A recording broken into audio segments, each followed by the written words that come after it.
Welcome to Financial Behavior Thought Leaders. I'm Mary, and this podcast takes you behind the scenes with top speakers in financial services. So whether you're a financial advisor booking a client event, an event planner looking for the perfect keynote, or a financial professional wanting to learn from industry thought leaders, you're in the right place. Today, we're so excited to welcome Michael Thomas. Michael is one of the Financial Behavior Keynotes Group's exclusive speakers, and he's known for weaving behavioral finance, empathy, and real-world insight into transformative experiences for advisors and clients alike. Today, we're going to explore the system beneath the surface, the one that might be holding your clients back, and how his keynote, maybe it's the system, is helping advisors shift their perspective and drive long-lasting change. Welcome, Michael. We're glad to have you. Thank you. I appreciate you. You're doing good work, Mary. Thank you.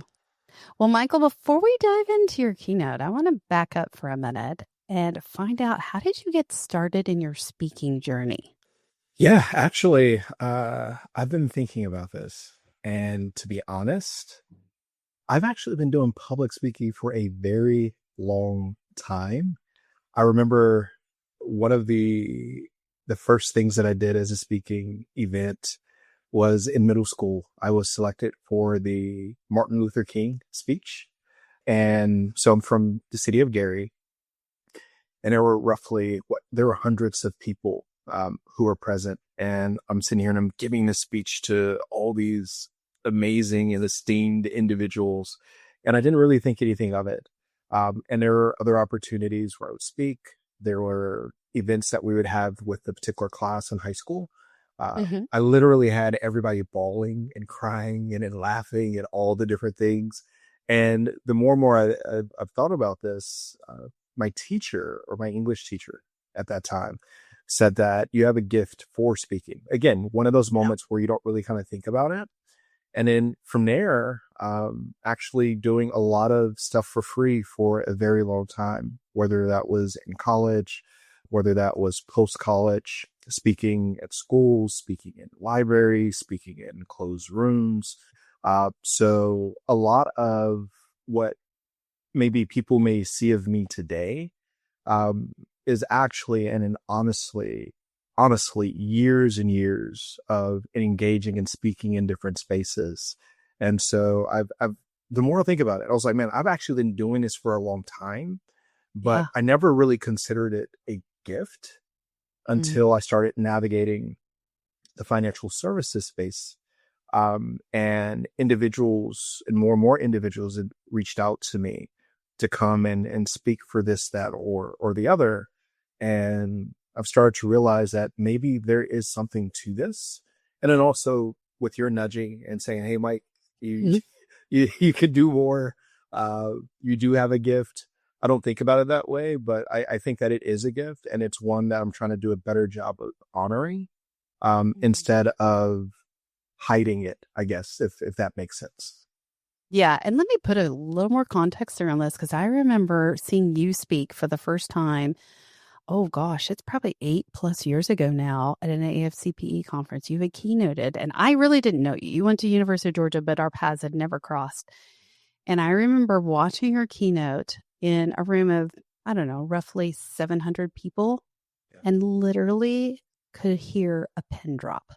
Like, it was phenomenal, because usually at conferences, people are typing on phones, there's little conversations going here and left.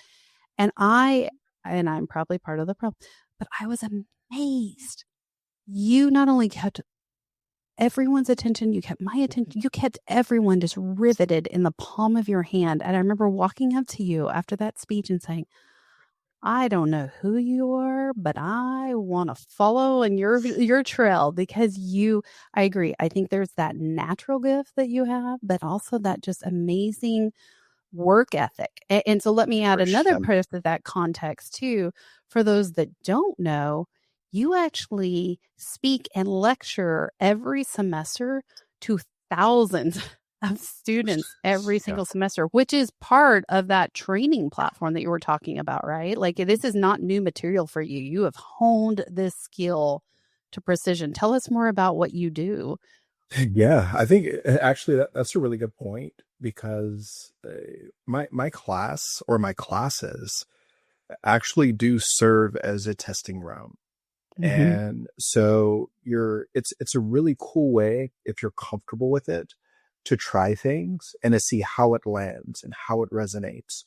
What do people take away from it? Was it meaty? Was it memorable? Or was it something where it's kind of like, hey, I thought that was funny, but nobody else thought it was funny. Let's check that off the list, Oop. right? Because if it doesn't fly here, it's very likely that it's not going to fly in other spaces, right? And so it is a really cool space to see how far you can push things as it relates to sensibility. There are a lot of dynamics in the United States right now, unfortunately, that are polarized.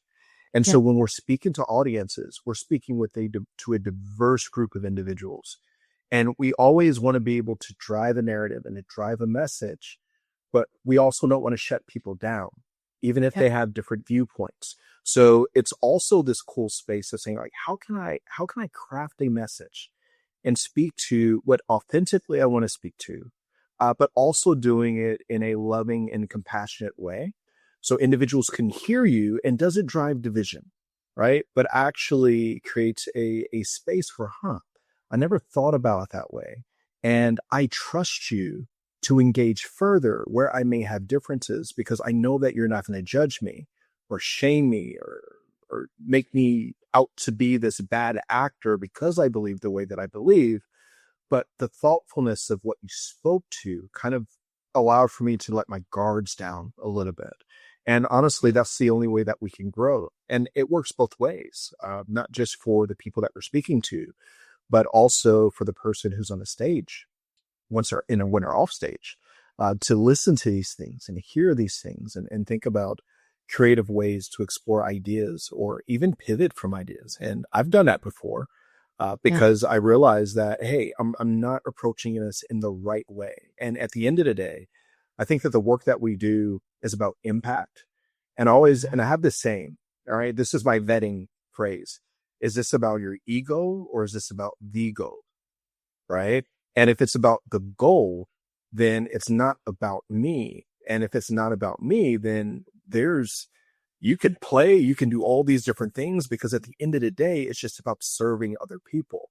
But if it's about ego, it's about serving yourself and wanting yourself to be right, even in the face of people saying that you may be wrong. So one of the things that I've been very intentional about when I play and I do different things, I test things out, is that I always remind myself, this is not about ego. This is about the goal. And the goal is hopefully to have a lasting impact and to leave a legacy that lives beyond you. And so in everything that I do, I try to honor someone from the past. So whether it's my sister, whether it's my mother, whether it's my children, so I try to bring them into these things as well, like these sticky moments, right? Yeah. To kind of create these spaces for legacy for them. But even more importantly, though, use their stories and our stories to hopefully have an impact that I will never benefit from in any tangible way. But I know that in a small way, it may have made the world a better place. And I know that kind of sounds cliche, because I don't think that in any other means I can make the world a better place, because there's just so much you have to get through. But when you're doing a keynote and you have 700 people and 1,000 people and 500 people, right? You have an opportunity for touch in a very intimate way that I'm starting to recognize and realize that this isn't normal. Everybody doesn't get the space to be entrusted with those spaces. And it's weighty the more and more I think Mm-hmm. about it. So, but I may need to stop thinking about it. But I'm starting to embrace the space and to actually think bigger in terms of what type of impact we can have in these spaces. But I get a lot of opportunities to play before I ever get to the stage. Well, let me add one more piece of this. You're Yeah. very intentional Mhm. with the words you use and in how you use. I think that's one of my favorite things. I saw you just a couple of months ago speak at an event here in Washington, D.C. And I'm just going to bring it up. You had this word that you used, and you said agent. And I remember afterwards having conversations with people in the room, and they said, it took me a hot second to figure out was he talking about an FBI agent, a CIA agent? Like, we are a DC crowd here. And so we were like trying to figure out, and we kind of laughed about that. You and I had shared that moment afterwards. And we laughed about it, but I think there's so much there of you are so careful to know that audience and to know the intentionality. And I think that's what I want this audience to hear is keynote speeches, great keynotes are intentional. They Yeah, are very much so. very honed to the point that it looks like it comes off the cuff, that it is rehearsed It is. hundreds, if not thousands of times of hours and work that goes Yeah. in to And every word. in that particular speech, um, even like with the agent thing, Yeah. because one of because like there's a thread in the talk that's kind of connecting this idea of the agent, agency, and then kind of systems and all that jazz. And then, and when you do these things, sometimes things can also become like, it's almost when something becomes rote and it becomes so memorized, it's so easy to forget that that's just normal for you, and know that in some spaces it lands better than other spaces. And when you said that, I was like, you know what, you're absolutely right. And when you made that comment, one of the things that I did is I immediately went back to that particular talk and I said, all right, the narrative, the thread still makes sense, but where do I just spend a little bit of time to clearly identify agent, system, and any integration of the two? And because of that feedback, which I think is incredibly helpful, I've been able to make that talk even better. And that's the beautiful thing about this process is that we play. Sometimes things land the way that we want, but just because it lands the way that we want, right, doesn't mean that we should never stop, because that same speech at AFCPE, standing ovation, Yeah. nobody really Yeah. questioned the idea of agent Yeah. workers. They were like, oh yeah, it's good. Right. But again, this is not about ego. It's about Vigo. And I could easily step back and say, I appreciate that insight, Mary, but I don't see why they didn't get it, because I was very, very clear. I've done this before, and yeah, I'm not going to change anything. But in receiving that feedback, because if it comes up for multiple people, especially in that setting, then there's an opportunity to make it better, to drive it home better. And if you do that in that situation, then it makes it even better for the people who are already in the know. It's like you can't go wrong doing it. And when you spoke to like intentionality for that particular talk, I went and I researched the organization. I reviewed their mission and their vision statement. I used themes and threads of their language in that talk. So there are some slight moving parts, and I ended it with their mission in terms of how do we think about an agent and a system and the way that they're collaborating to make a significant or have a significant impact on the multiple constituencies that they're serving, so to speak. And to your point, that intentionality goes into doing your research, talking to the event organizer, asking tons of questions. I call it the thread. Like once I see it, then it's like, all right, I can thread it, right? You get the spirit of the thing and you start threading the spirit of the thing through your talk that resonates with what the event organizer is trying to achieve. And then also being mindful of the sensibility of the individuals who are in the audience. And it's a fun process. I like to play. You can tell why you are a fan favorite and why you connect so well with audiences is that intentionality and really working through it. So let's go into the next thing. You're really well known for this idea of financial empathy, financial therapy systems. You're really bringing that strong lens of equity and really social understanding into rooms. So tell us more about what you specialize in and really why does it matter right now? Yeah. I think big picture, what I specialize in is thinking about a process of empathy and not just empathy in and of itself. So you'll hear a very similar thread. I'm going to use threading again through all my talks, because the core of what I want to do is that I want to make empathy, compassion, self-compassion a mainstream way of thinking about how you engage with your clients self-compassion, how you engage with self, family, so on and so forth, and not think about this as being boundaryless, not think about this as being soft because we use soft skill. But when we use soft skill, and I'm speaking to a room full of men, that doesn't resonate. So I don't use soft skill for empathy. I use it's an essential skill. It's a necessary skill. And so again, that kind of gets back to sensibility and language and how we use it. Because again, if you speak to an audience, I need to know am I motivating you with my words, my presentation, or am I demotivating you? And so in order to do this, I have to understand the sensibility of audiences and why there may be barriers. So empathy is just not walking another person's shoes, because and for instance, for those of you who are listening right now, if the shoes I was wearing were wet, were grungy, there was dirt, there were different types of things that were on the shoes that you're kind of like, ooh, what is that? What did you just get finished walking through? Would anybody rationally say that, you know what, I'm going to engage in empathy, take off your shoes, I want to walk in them? No, it's just from a very human level. Nobody's going to say, take off your shoes and let me walk in them. What we want to do is that we want to imagine us experiencing your situation, but comfortably in the shoes that I'm already in. Right. Yeah. So that's a barrier when we start thinking about empathy and what it actually means to engage in this process of empathy to get to compassionate empathy.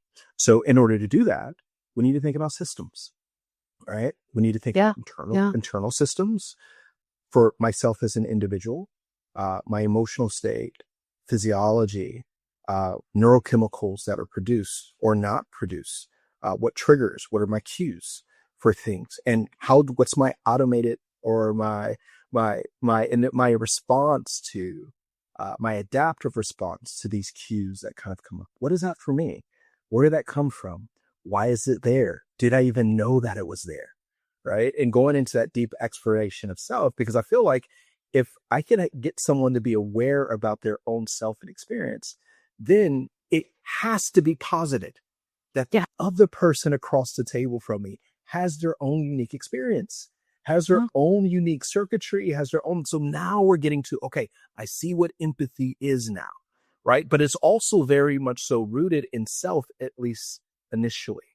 And then I can begin to say, all right, I see the reason why I need to unpack this. And for a lot of people, when it comes to empathy, it's because they don't see the reason why they struggle with it. It's because they don't see the reason for it, because they're only living in their existence. But when you can actually take their existence and have them rationalize that another person has experiences, but they're separate from yours, but they have experiences too. You justify your own reasons for responding the way that you responded, or honking at that person who you thought cut you off, but maybe you just weren't paying attention. That was your response, right? So the people that we navigate in the world and space around us actually have very similar things that we can actually connect to. So I kind of think about, let's find the shoe that we can connect to. As being an African-American male, I've had tons of people come to you and say, I don't know what it means to be Black, or what it means to navigate certain experiences to be Black. And I say, you know what? Rightfully so. There are certain things that I don't know what it means to navigate white culture in some instances. It's mutually beneficial in a way that we're having this conversation. But what I will say is that, but do you know fear? Do you know emotions of shame? Do you know emotions of feeling like you're left out and not being embraced and being brought into, and you're the person outside? Because guess what? Those are human emotions. So the experience in and of itself is one thing, but the emotions that undergird it are universal. So we understand and connect, so we can find the right shoe to connect. Once we found the right shoe of connection, then someone says, I know what fear feels like.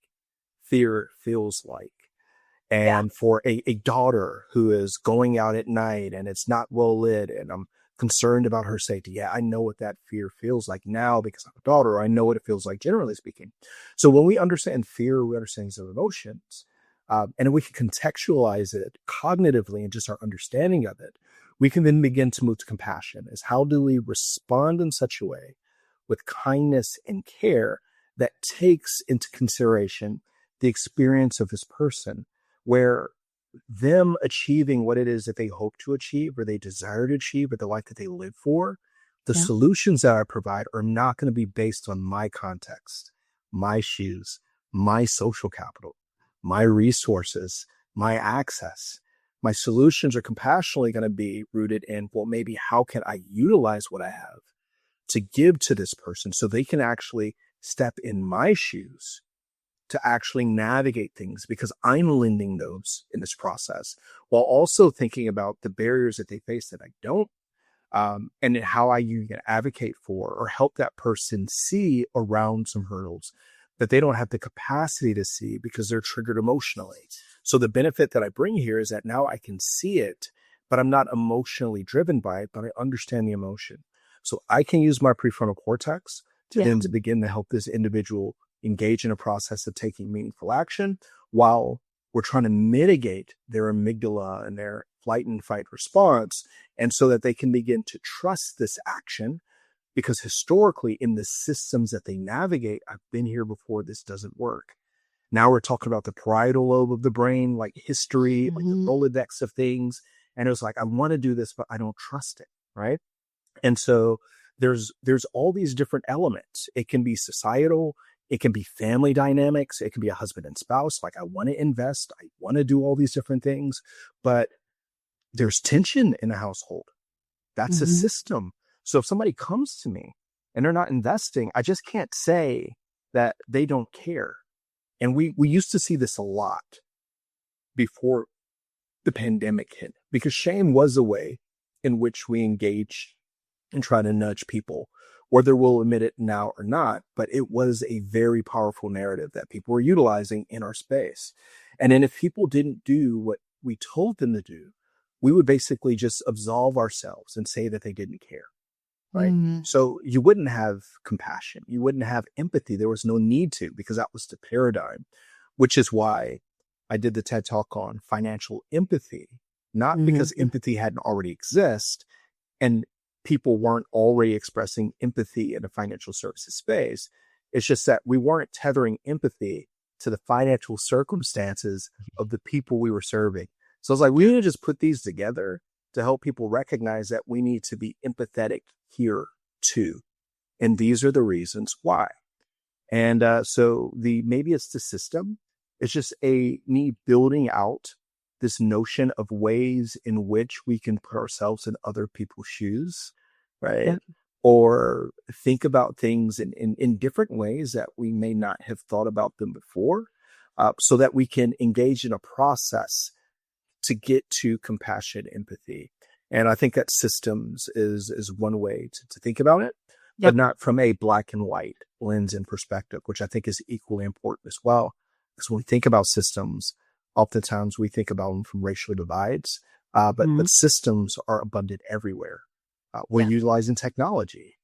People are online right now. People are on their phones. Guess what? There are big companies that have spent a lot of money A/B testing what types of systems they can curate to keep you on your phone. That's a system. So if you can't stay off your phone and you can't stop shopping and buying, should I just shame you as an individual and say, you just don't have willpower?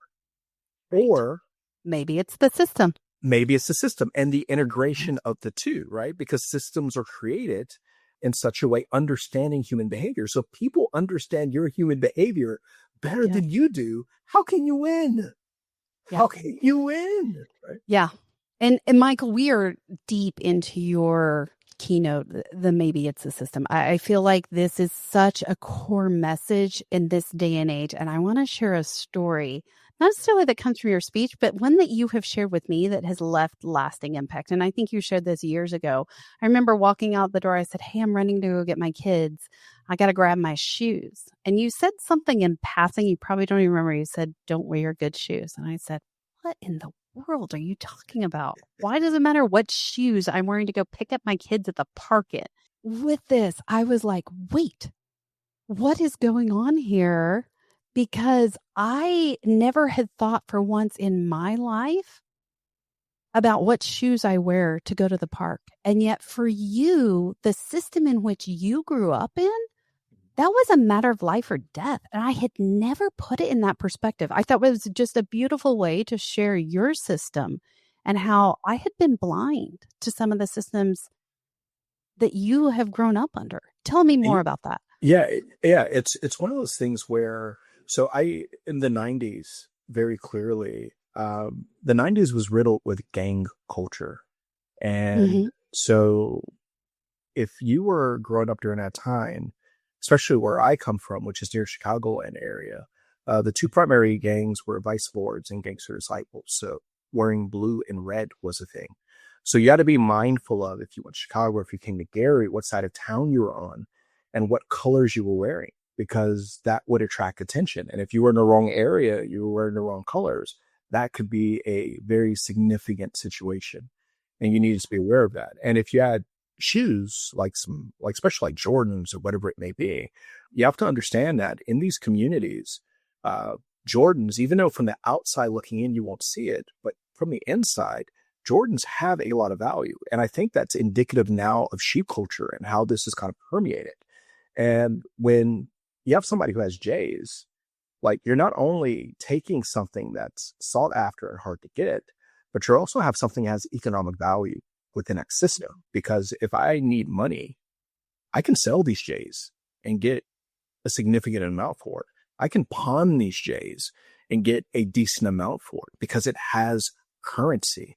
And then there's a cool element to it. There's all these other different nuances that matter within that system. And we're also talking about individuals who they've only known the block or a few blocks and don't really venture outside of even that system of where I was from in Gary, Indiana. And so I've always had to be keenly aware of these things and be intentional in terms of how to navigate them. Now, let's flip it.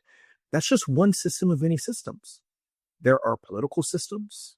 There are corporate systems, right? In terms of, and it's almost like when you're navigating these spaces, regardless of who you are, you have to understand the social codes to navigate the systems. There's affluent systems, right? That if you're navigating affluence, but you don't approach it in a way that other affluent people do, then guess what? You're going to stick out like a sore thumb, right? And so, yeah, there's the Gary system, but it's just one of a whole host of systems. So my experience, again, tethering it to the main point here, is that it's a different system. But once we understand that, oh yeah, there's systems at work that you got to navigate. There's politics and all these other different things. You want to be visible for these things, but it doesn't matter if you're visible for these things. You want to make sure that you're here for this or doing this, and it's okay if you don't do this. Like, somebody has to tell you the lay of the land. It's no different to me than if we were in Gary, Indiana, or in a system at work in terms of how do you position yourself to get reward and recognition. So for me, the thread is that the system and having to navigate something to survive it is a universal thing. And we can all connect to that very underlying thing. Now, how it happens in the context of my life could be different. But I do understand that I've had to learn how to navigate systems. Everybody can relate to that. So my goal always is to have difficult conversations, but to have difficult conversations that bring people together, as opposed to utilizing difficult conversations to create further divides. And if that's my legacy, then I'm good. Well, let me add to that legacy, because I remember you gave this exact speech in November of last year. So that would have been November 2024. It was weeks, literally days after a very tumultuous presidential election. And you presented in front of a room that was very split politically. And I remember being a little nervous. I'm not going to lie. I knew this was the speech you're giving. And I was like, oh my goodness, it's going to depend a lot about where this lands and how it lands. Yeah. And Michael, I was blown away with how you navigated this delicate topic, because it can go one side or another really quick. And the way you navigated that topic with a very divided audience, and I have to tell everyone, at the end of it, received a standing ovation from everyone in the room. Didn't matter what political line, economic line, racial line, standing ovation because you were able to navigate difficult conversations about these systems in a beautiful way that allowed everybody to feel and connect to be a part of it, of just what you said earlier, the humanity of it versus the divisiveness of it all.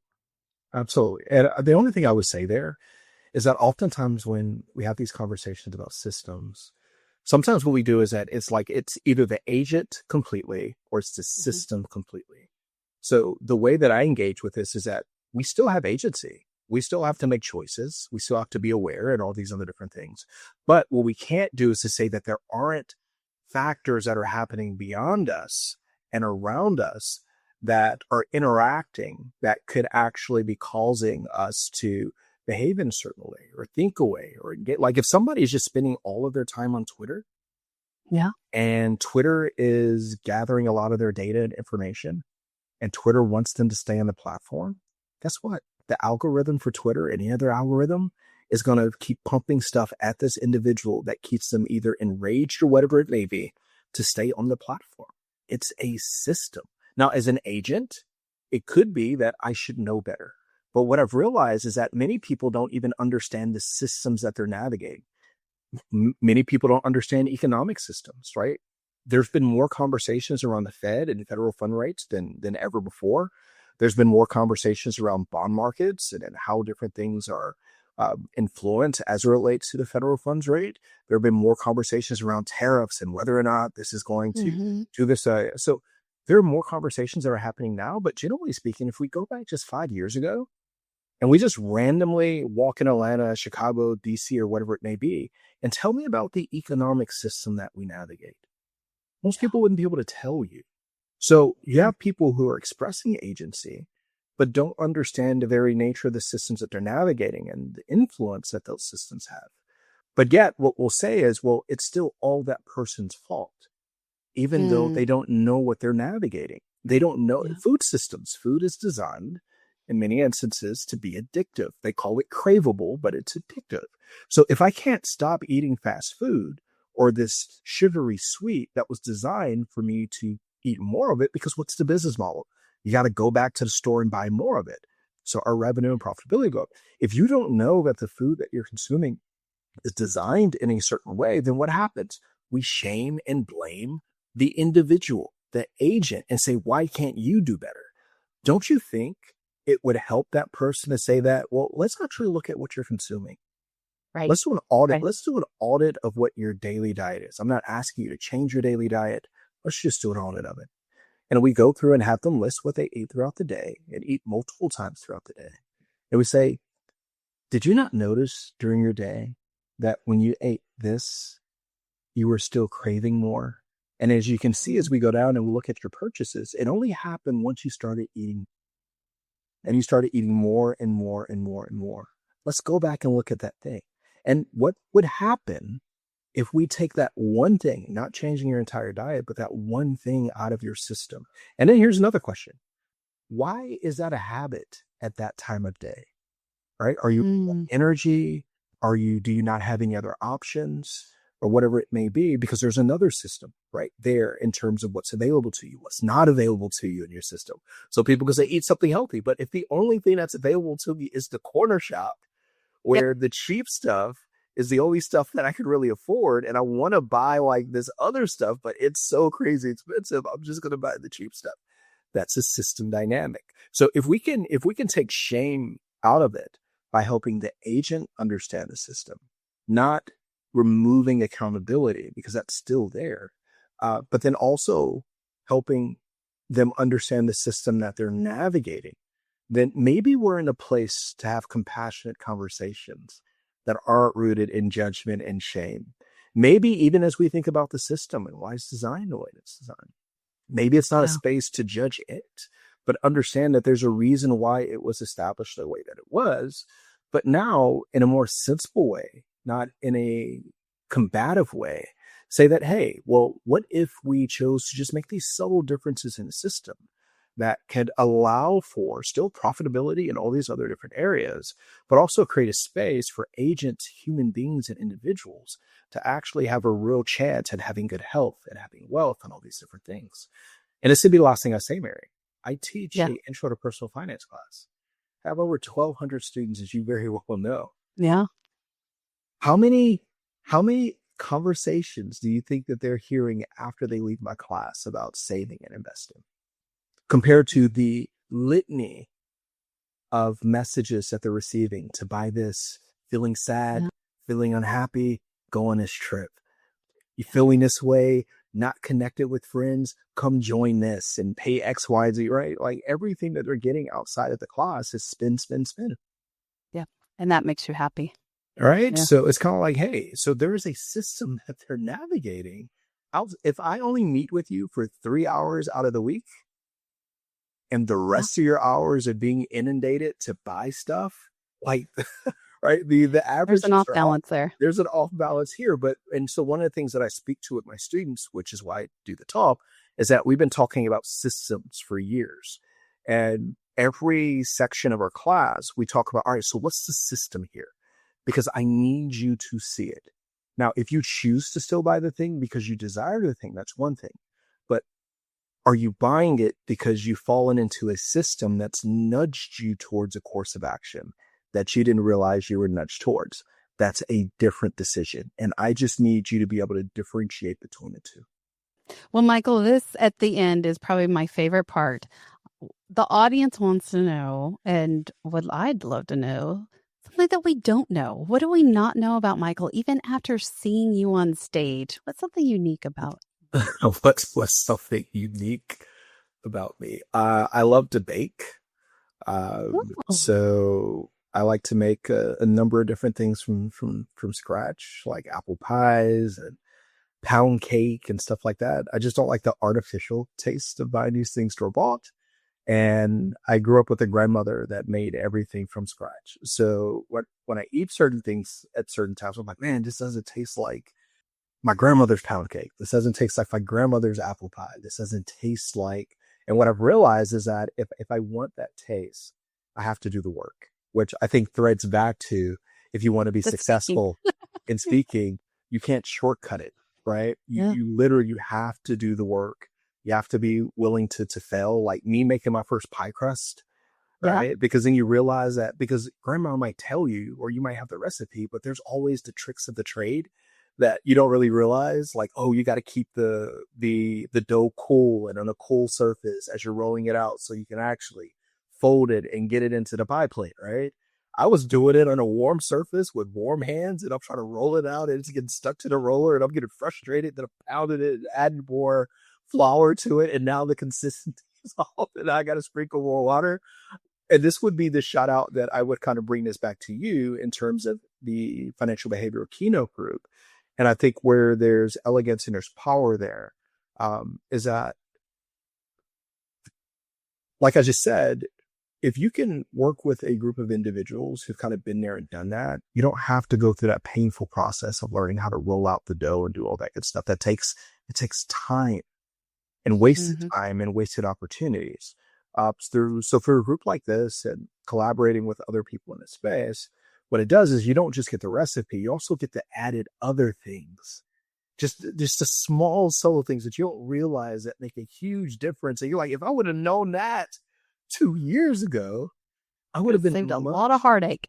and I would have been much further along in doing my speaking and commanding the money that maybe I would like to command in that space.